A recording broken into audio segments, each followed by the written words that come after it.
Good day everyone! Today we'll be presenting a fun and unique sorting algorithm called sleep sort. Our group is composed of the following members: Aborde, Cañizares, Nocos, Petronio, and me, Hosmillo. In this presentation, we'll be explaining what sleep sort is, how it works, its efficiency, pseudocode, and a sample implementation. So to start, let's first talk about what sleep sort actually is. Sleep sort is a humorous and unconventional sorting algorithm that uses time delays and parallel execution to arrange numbers. The idea is that each number sleeps for a certain amount of time based on its value. Smaller numbers sleep for a shorter time while larger ones sleep longer. When they wake up, they are printed or displayed in order, which produces a sorted output. To make it simple, all numbers start sleeping at the same time, and as they wake up one by one, the result naturally comes out in ascending order. Now, let's talk about the pros and cons of sleep sort.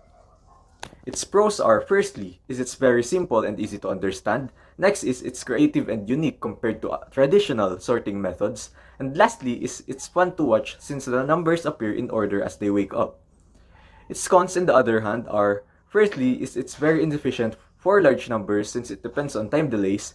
Next is it depends multiple threads or processing. And next is it only works well with small positive integers. Also, it can be inaccurate because of timing issues. And lastly, it's not practical for real-world applications.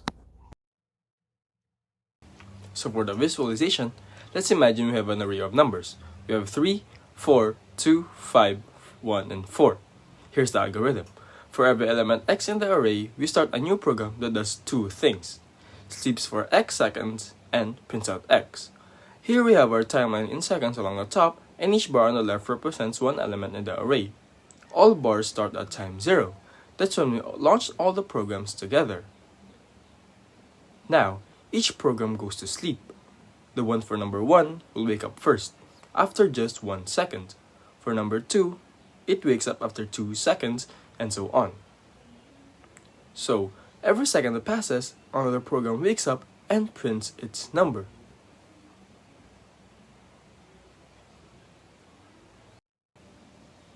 When we look at our output, it appears in the order the programs finish sleeping. That means 1, 2, 3, 4, 4, and 5. Notice how that's the sorted order of the array, even though we never explicitly sorted it. This is a simple but powerful visualization of how parallelism and timing can create ordering naturally. Each number's values controls its delay, so sleeping times act like a sorting key. The result, the numbers print in ascending order, creating a kind of sleep sort. That's the magic of this simple yet clever algorithm. Now, let us talk about the algorithm efficiency of sleep sort. This is composed of two parts, the time complexity and the space complexity. For the time complexity, there are many different discussions and opinions regarding the time complexity of sleep sort. However, we can approximate it to O of max input.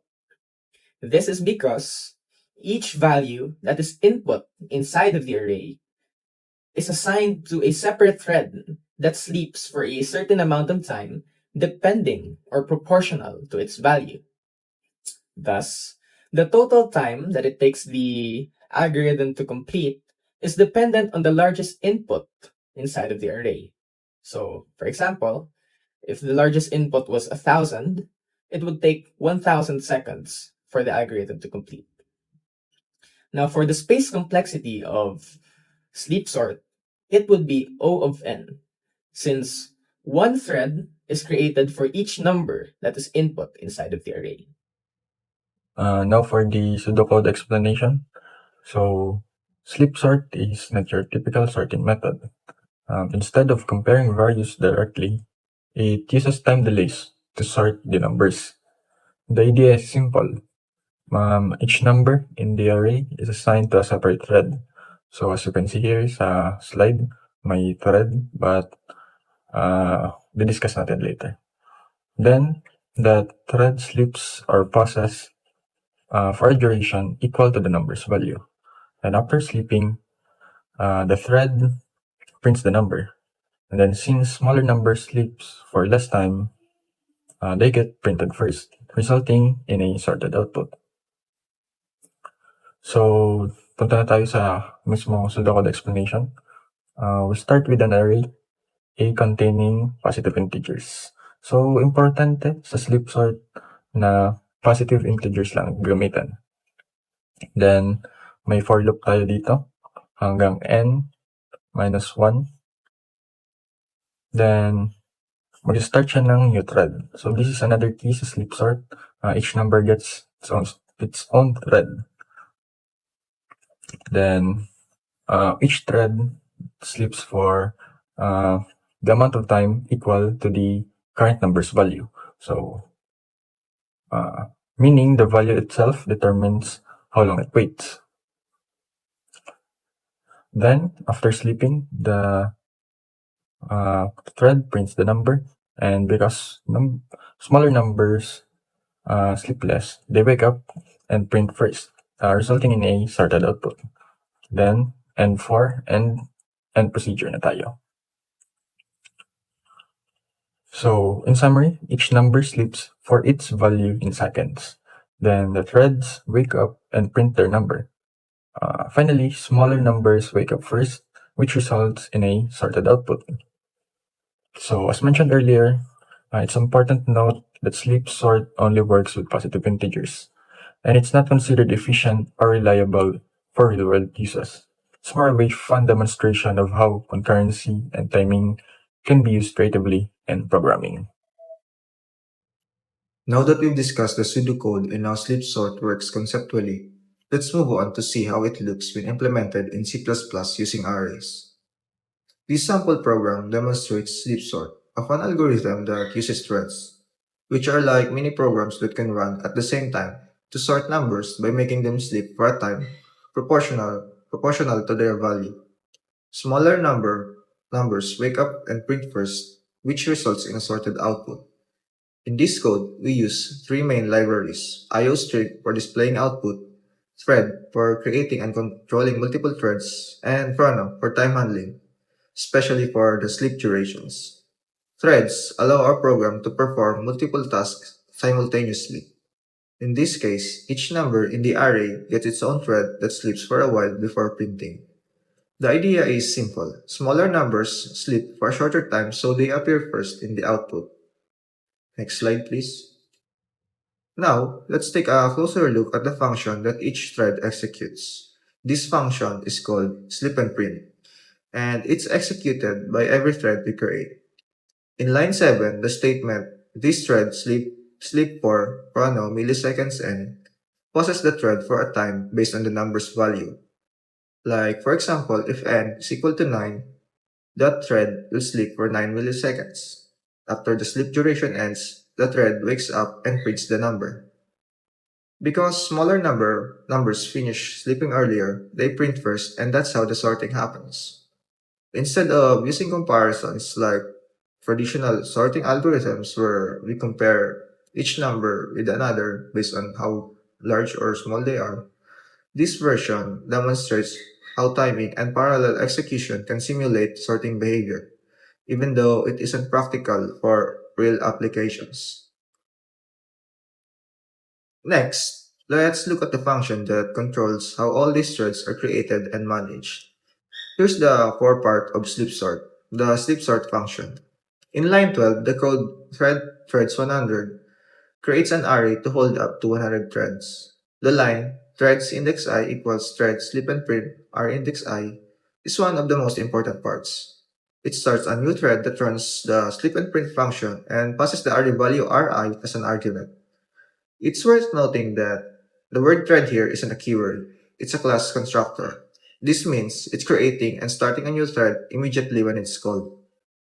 After all the threads have started, we use join to make the main program wait until every thread is finished. Without the join function, the main program might end too early before all numbers have been printed. Next slide, please. Now that we understand how each part works, let's look at how everything connects inside the main function. The main function sets up and runs the entire sleep sort process. First, the line int r equals 54, 33, 122, and 19 creates the unsorted input array. So, which means it's the array that we'll have to sort. Then, we calculate the array size using size of R divided by size of R index 0. This divides the total memory size of the array by the size of one element, which gives us the number of elements, or the size of the entire array. Before sorting, a simple loop displays the original numbers, which is the input. Next, the line sleep sort R size calls the sorting function, which handles all the threads. So here we call the function that we discussed earlier the sleep sort function. Finally, we print the output, which now appears in increasing order because smaller numbers finish sleeping sooner.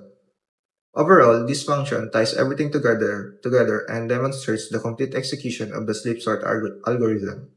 Next slide, please. Finally, so here, let's look at the program's output and what we can learn from it. So as we can see, the unsorted array, which is the input, 54, 33, 122, and 19, is now sorted in ascending order were 19, 33, 54, and 122. When we run the program, the smaller number print earlier because they sleep for less time. This gives us a sorted output even though there are no comparisons or loops for swapping values.